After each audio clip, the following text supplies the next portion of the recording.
Hello BTS army, আজকে আমি এই ভিডিওতে তোমাদের বলবো বিটিএস আর্মিকে নিয়ে কিছু ভালোবাসার কথা। তো ভিডিওটি শুরু করার আগে তোমরা এখন এই চ্যানেলটিকে সাবস্ক্রাইব করে দাও আর লাইক করো, আর পরবর্তীতে আমি কোন ভিডিও বানাবো তা এখনই কমেন্ট করো। তো এই ভিডিওতে বিটিএস আর্মিকে নিয়ে ভালোবাসার কথা হলো 5টি। 1, আর্মি মানে শুধু ফ্যান না, এটা একটা পরিবার। দূর থেকে হলেও সবাই একে অপরের সুখ দুঃখ শেয়ার করে, কারণ আমাদের হৃদয় একই রং।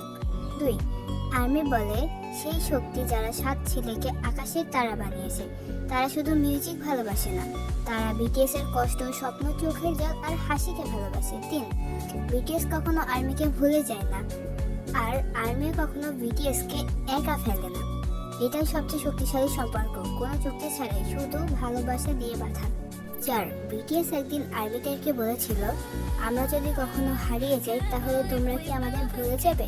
আর্মিরা উত্তর দিয়েছিল, আমরা মরে যাওয়ার আগ পর্যন্ত তোমাদের কখনোই ভুলবে না, কারণ আমরা তোমাদের ভালোবাসি, অনেক ভালোবাসি।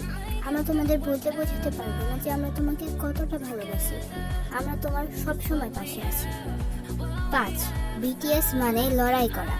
নিজেদের প্রিয় ব্যান্ডের জন্য হিটার্সদের মুখে জবাব দেওয়া, ভোট দেওয়া, এসব শুধু ভালোবাসা থেকেই আসা। হ্যাঁ, আমরা বিটিএসকে অনেক ভালোবাসি, আর আমরা মরে যাওয়ার আগ পর্যন্ত বিটিএসদের ভালোবেসে যাব। আর্মি, তোমরা কি সত্যি বিটিএসকে ভালোবেসে থাকো? আমাদের 7 রাজা আর্মিদেরকে অনেক ভালোবাসে, সেটা আমরা ভিডিও দেখলেই বুঝতে পারি। তো আর্মি, আজকের ভিডিও ছিল এতটুকুই। পরবর্তীতে ভিডিওতে দেখা হচ্ছে। বাই।